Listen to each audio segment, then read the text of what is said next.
नमस्ते आप सभी दर्शकों को नए व्लॉग में आपका बहुत बहुत स्वागत है। आज हम आपको लेके चलते हैं श्री कृष्ण जी की कर्मभूमि द्वारका नगरी में।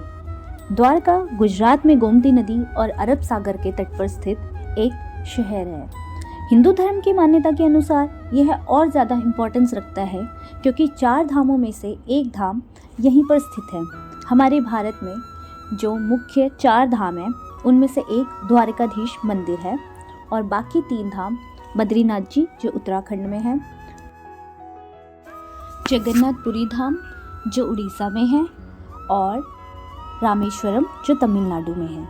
ये हमारे मुख्य 4 धाम हैं जो भारत में 4 धाम यात्राएं जो की जाती हैं। अगर आपको बाय एयर द्वारका आना है तो आपको सबसे नियरेस्ट एयरपोर्ट जामनगर पड़ेगा।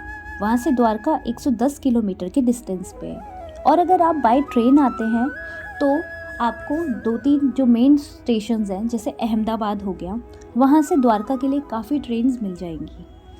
मतलब आपको अपने मेन स्टेट से, जो भी आपका स्टेट है, आप जिस भी शहर से आ रहे हैं, मेन स्टेशन अहमदाबाद, क्योंकि वो बहुत बड़ा स्टेशन है और वहाँ से कई सारी ट्रेन्स हैं जो हमारे गुजरात में अलग अलग सिटीज़ में जाती हैं, तो आपको वहाँ से द्वारका के लिए ट्रेन मिल जाएगी।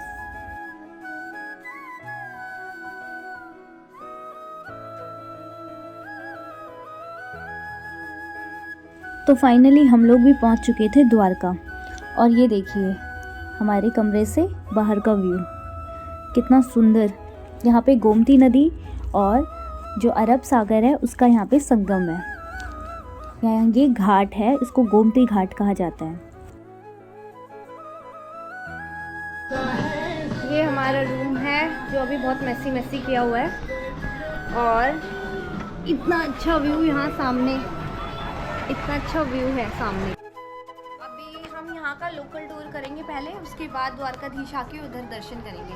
अभी हम जाएंगे नागेश्वर महादेव और आसपास यहाँ पे भी घूमा जा सकता है। देन उसके बाद हम यहाँ पे करेंगे ये boating, to be precise jet ski. हाँ जेट स्की भी करेंगे हम।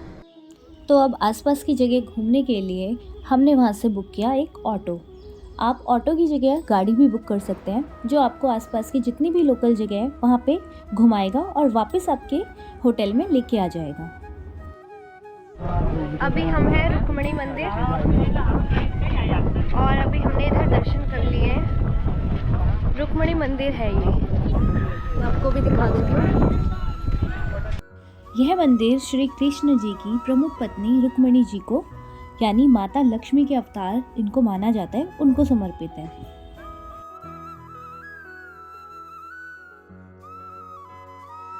कहा जाता है कि द्वारकाधीश मंदिर के दर्शन के बाद आप अगर रुक्मणी मंदिर के दर्शन करने नहीं आते तो आपकी यात्रा पूरी तरीके से सफल नहीं मानी जाती। तो आप जब भी कभी इधर आएँ तो रुक्मणी देवी मंदिर ज़रूर आएँ। अब हमारा अगला पड़ाव था नागेश्वर मंदिर की तरफ। यह मंदिर 12 ज्योतिर्लिंगों में से एक मंदिर है। भारत के प्रमुख 12 ज्योतिर्लिंगों में से 2 ज्योतिर्लिंग गुजरात में है। एक है सोमनाथ जो सोमनाथ में है और एक है नागेश्वर जो हमारे द्वारका में है। तो ये है नागेश्वर मंदिर।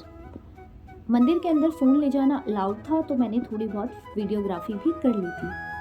यहाँ पे फ़ोन बाहर जमा करवाना ज़रूरी नहीं है, आपको अलाउड है अगर आप लेके जाना चाहते हैं। मंदिर के अंदर ही कई सारी छोटी छोटी सी ये दुकानें लगी हुई थी जहाँ से हम लोग मंदिर में चढ़ाने के लिए प्रसाद ले सकते थे और अगर हमें यहाँ पे कोई पूजा करानी है तो उससे रिलेटेड भी यहाँ पे सामान मिल रहा था।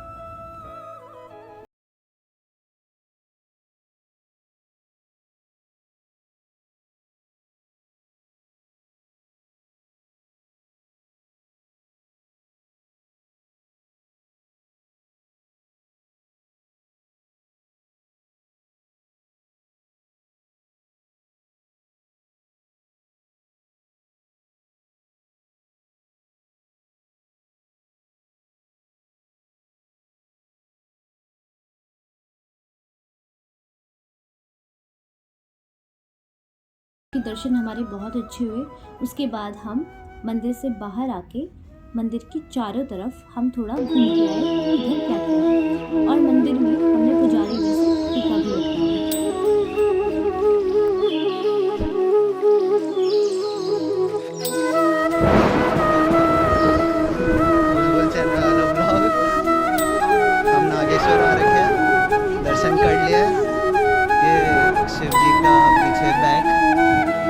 रामेश्वर मंदिर में दर्शन करने के बाद हम लोग पहुंच गए गोपी तालाब।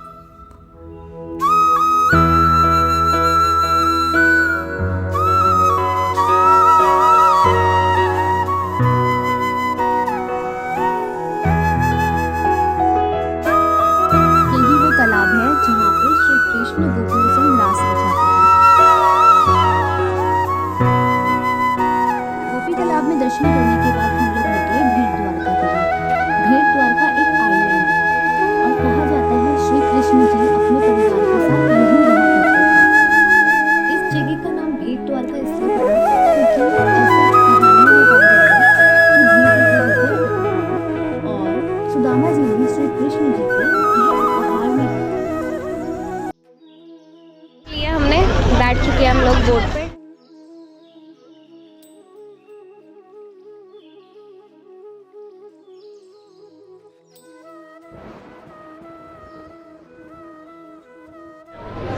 हम लोग पहुंच चुके हैं बेट द्वारका।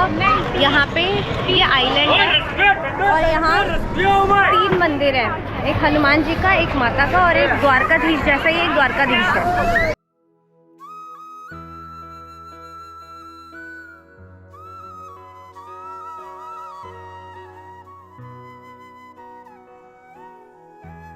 हम बेट द्वारका से वापस जा रहे हैं क्योंकि यहाँ द्वारकाधीश मंदिर की टाइमिंग चेंज हो गई थी। आज शेड्यूल उसका चेंज था, 7 बजे का है आज। बेट द्वारका से हमें बिना मंदिर के ही दर्शन करके वापस आना पड़ा क्योंकि जो 4 बजे मंदिर खुलना था उसकी टाइमिंग 7 बजे कर दी गई थी और अगर हम 7 बजे तक रुकते तो हमें उस दिन बेट द्वारका ही रुकना पड़ता क्योंकि रात को वहाँ से फेरी वापस नहीं आती। कहा जाता है कि महाभारत के युद्ध के बाद जब श्री कृष्ण की मृत्यु हो गई थी तो उसके बाद द्वारका नगरी समुद्र में समा गई थी और उसके अवशेष आज भी पाए जाते हैं। यहाँ पे इतने सारे पक्षी उड़ रहे थे और जो लोग हैं वो उन्हें खाने के लिए चीज़ें दे रहे थे और वो इतनी अच्छी तरीके से कैच कर रहे थे तो यहाँ पे पूरा एंटरटेनमेंट हमारा हो रहा था।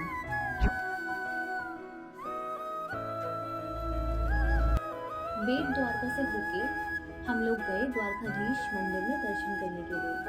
द्वारकाधीश मंदिर में दर्शन करना हमने रात को सही समझा क्योंकि हमारे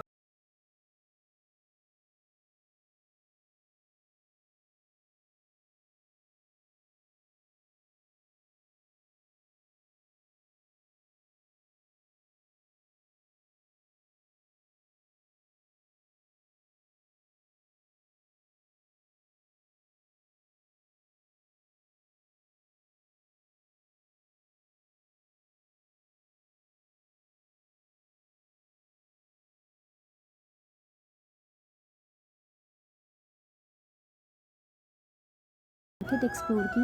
यहाँ पे लड्डू गोपाल जी को पहनाने के लिए बहुत सुंदर सुंदर कपड़े थे और उनको पहनाने के लिए सजावट का बहुत सारा सामान था। मंदिर में दर्शन करके आ चुके हैं क्योंकि मंदिर में बहुत ज़्यादा भीड़ थी और मोबाइल फ़ोन ले जाना अलाउड नहीं था, तो हम लोग पर बहुत अच्छे से आराम से दर्शन करके और आरती दर्शन करके आए हैं। हम लोग रात को दर्शन करके आ गए थे बट सुबह निकलने से पहले हमने सोचा एक बार हम मंदिर के आगे जाके दोबारा से हाथ जोड़ के आएं। हम सुबह 6:30 बजे यहाँ पे आए थे और यहाँ पे इतनी ज़्यादा भीड़ थी सुबह 6:30 बजे भी। लोग मंदिर में दर्शन करने के लिए सुबह 5 बजे से लाइन लगा के खड़े थे। तो द्वारकाधीश का सफ़र हमारा यहीं पे ख़त्म हुआ और अगर मुझे ज़िंदगी में दोबारा से यहाँ पे आने का मौका मिला तो मैं यहाँ ज़रूर आना चाहूँगी क्योंकि मुझे यहाँ पे आके सच में ही बहुत अच्छा लगा और उम्मीद करती हूँ आप लोगों को भी मेरा ये व्लॉग पसंद आया हो। Thank you so much for watching.